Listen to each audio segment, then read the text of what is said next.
I'm Carole Taylor. On this edition of Journal, we take the time to look at some of the complexities surrounding open net fish farms in British Columbia. There's no question that this is a valuable business, bringing in over $1 billion in economic activity to the province, along with thousands of jobs, many supporting our First Nations communities.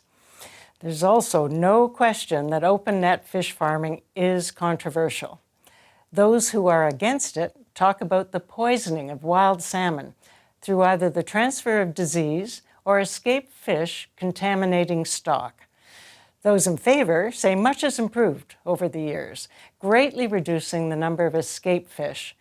And they refer to a government report that suggested, quote, marine operations pose minimal risk to wild stocks, unquote.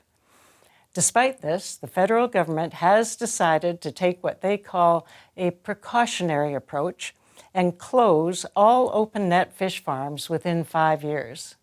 The assumption here is that the option of moving to land-based containment is doable for all of those enterprises. But is it? A coalition of First Nations for finfish stewardship has come forward to say this is a political decision, not based on science. And Hereditary Chief Richard George of the Ahawatsa Nation has said in his territory, a 5-year transition to closed containment is just the same as shutting down their operations altogether. So big questions. Can we have it all? Protect wild salmon and farm fish in the ocean at the same time? To further this examination, I've invited Dallas Smith, President and Chair of the Nanwakolas Business Corporation and spokesperson for the coalition, to join me right after this break. Dallas Smith joins us now, and as spokesperson for this coalition, I think you guys are not too happy with what's going on with fish farming out of the federal government. No, it's a challenge right now. We're really just trying to build some certainty for our communities, and you know, this industry's been in place in our territories for a number of years now. We've sort of gotten used to how it works. We've even shaped how it works in our territories a little bit over the last half a dozen years, and to really just not know where we're going over the next 3-4 years is really causing some anxiety.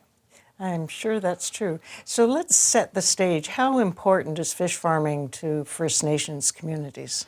Well, First Nations communities who are supportive of the industry represent 59 different licenses that still exist in British Columbia. There's 17 First Nations who have some form of contractual arrangement with those 59 licenses, and so all the remaining aquaculture farms in British Columbia are supported by the First Nations whose territory they're in.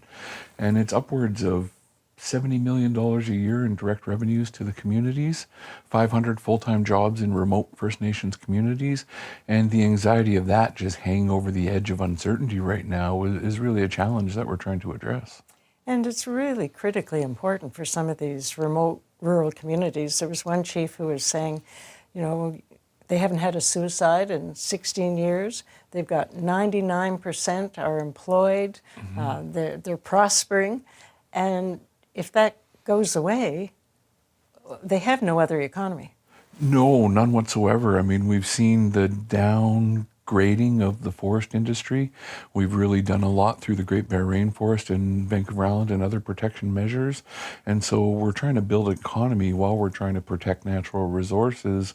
And we just haven't been able to get on the same page with really both levels of government on how important it is to do the planning that's necessary, and not just from the spatial point of view of where these things are located, but the actual ripple effect as these things close.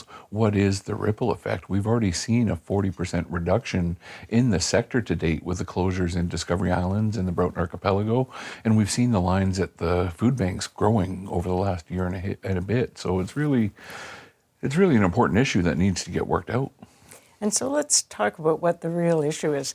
So the government comes out with a plan that's called a transition plan. So they say we're still going to keep our commitment. We're closing all of the open net fisheries, but you've got 5 years to move to land-based.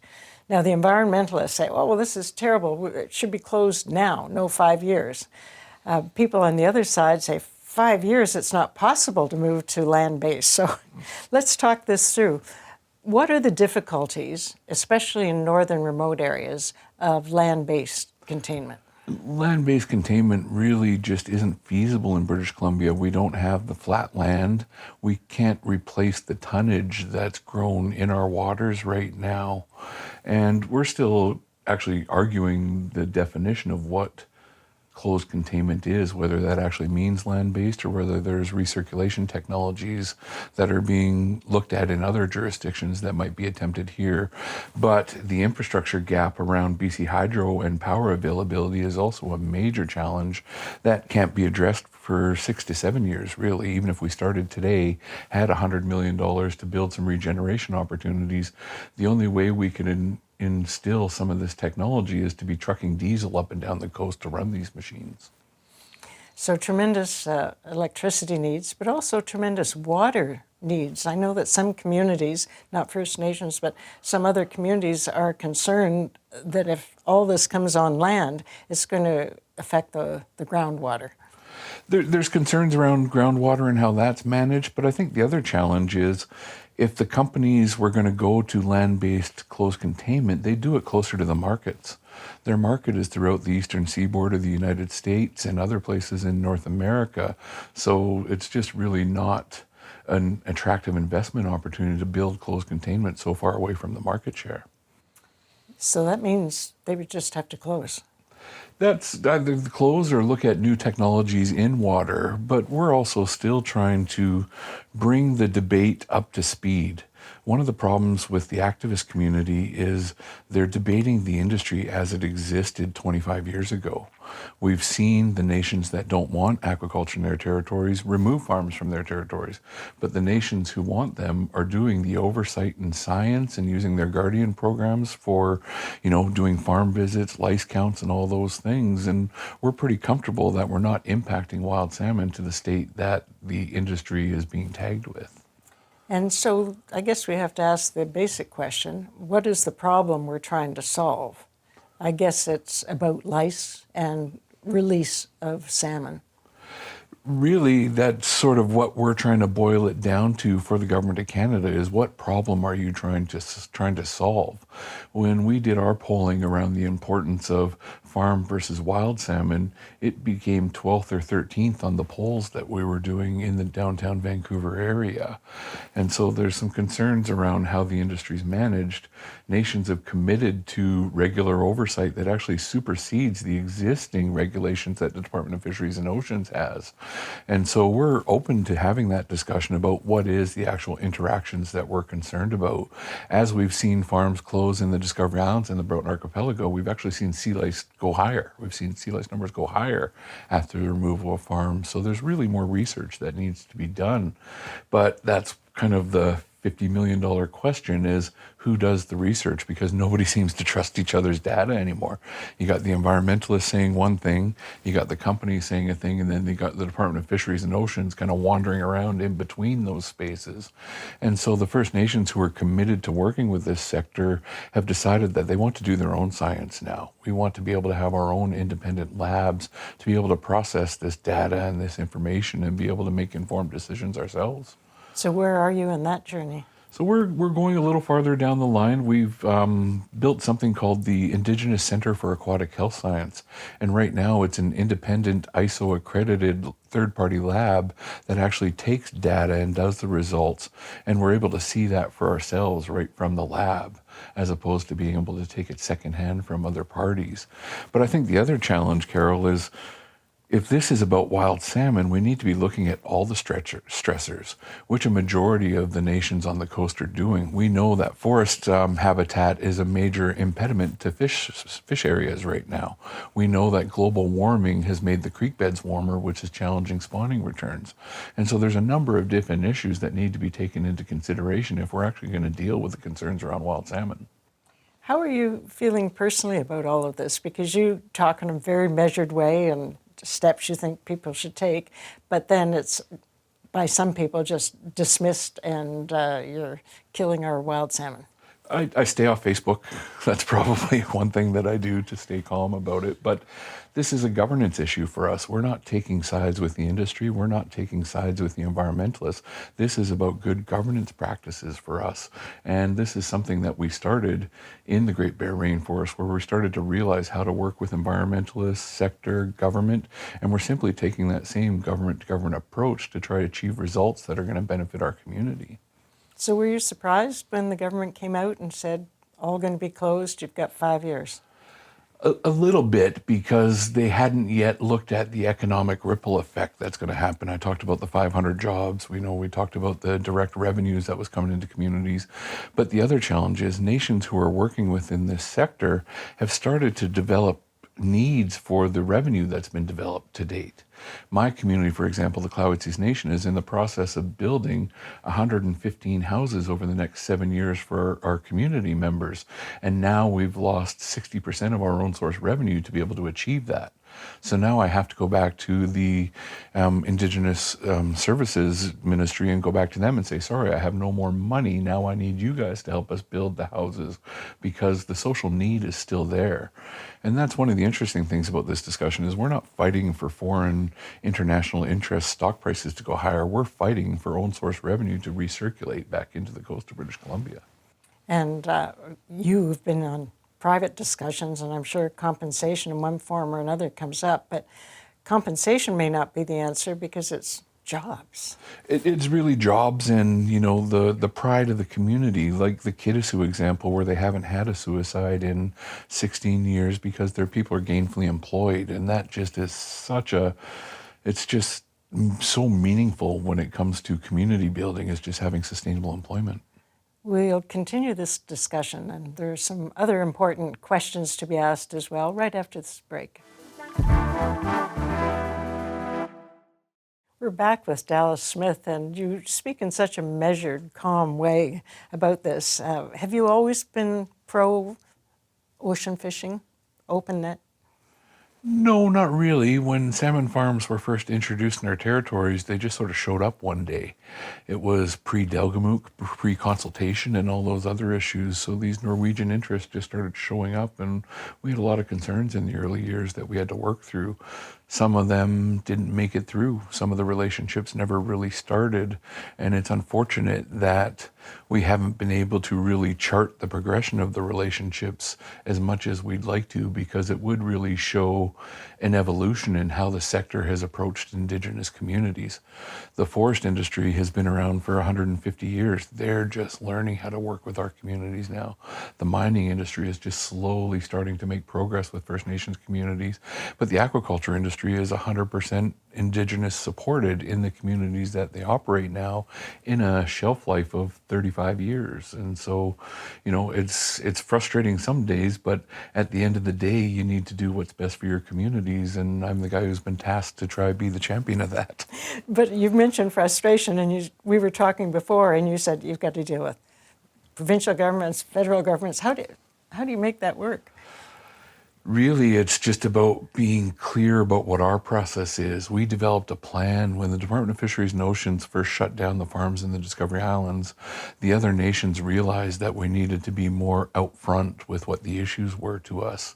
And so we came together as a group of nations, and they tasked myself and my team with developing a plan that would help us see these discussions through.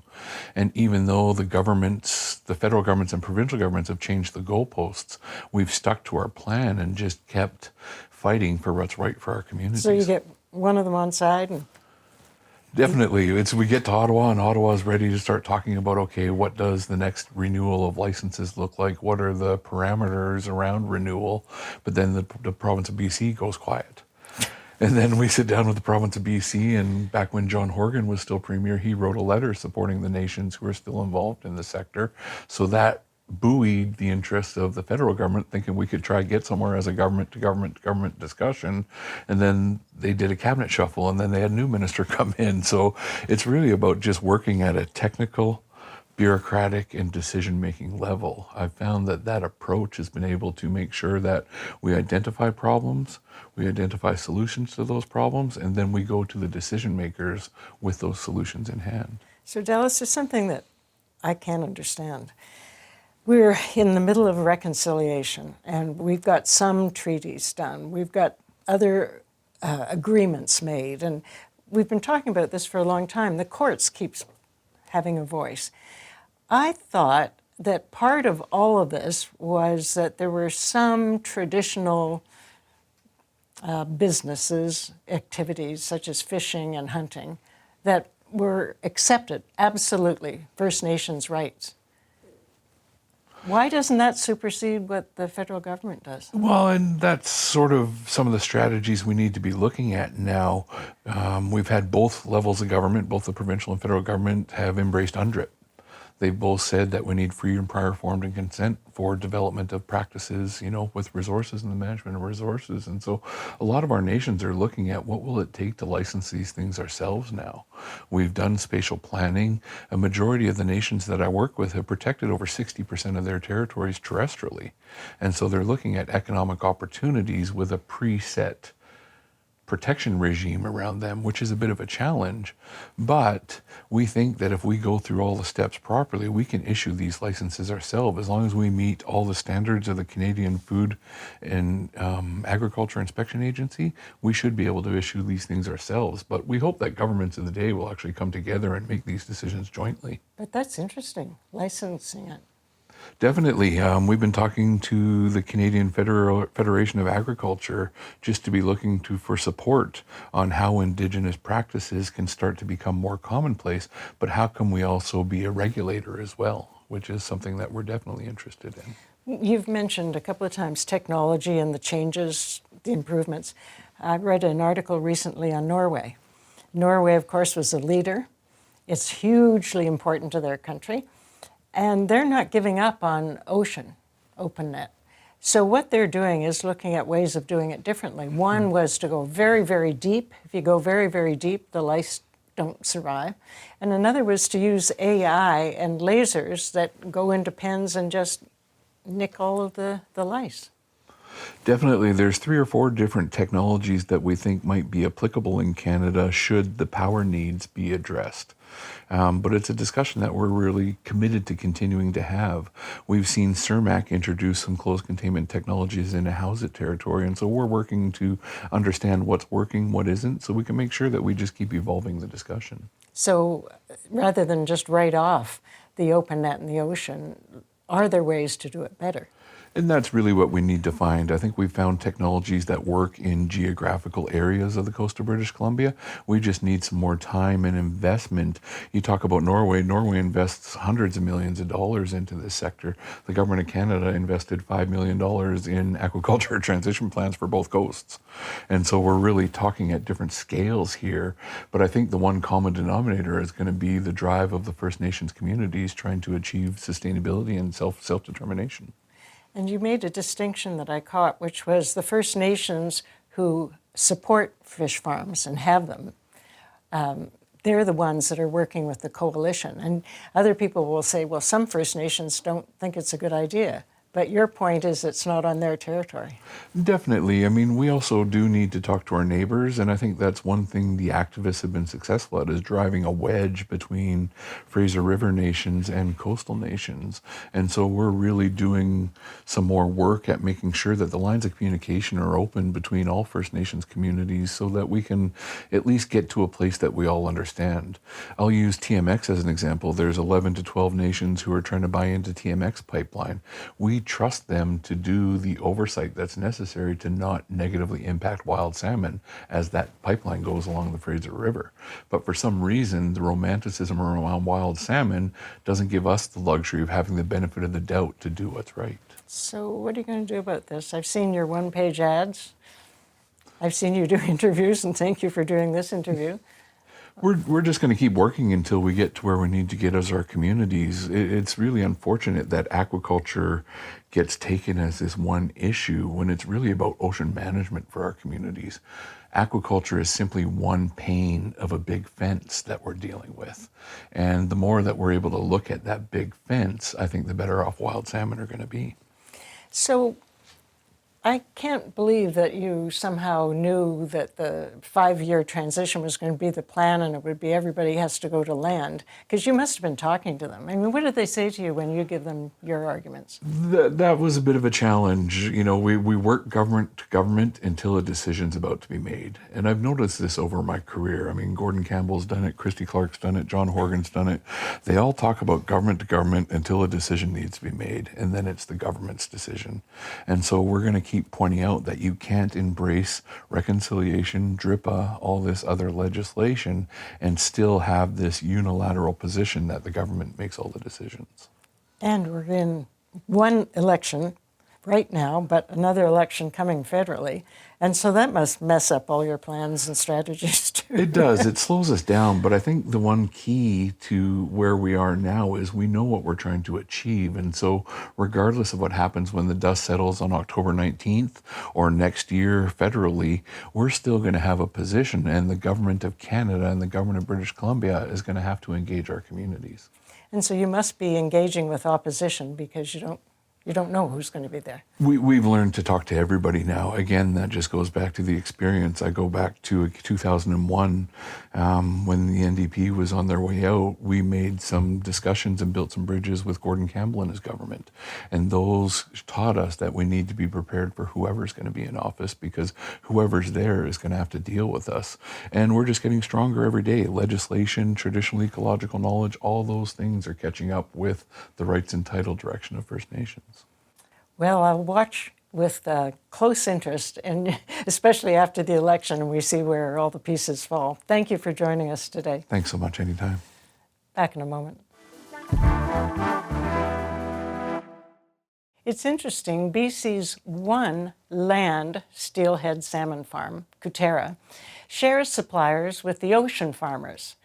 Some worry a reduction in the overall number of fish farms due to this closure transition might lead suppliers to other countries where there is more certainty about public policy, further endangering this part of our economy.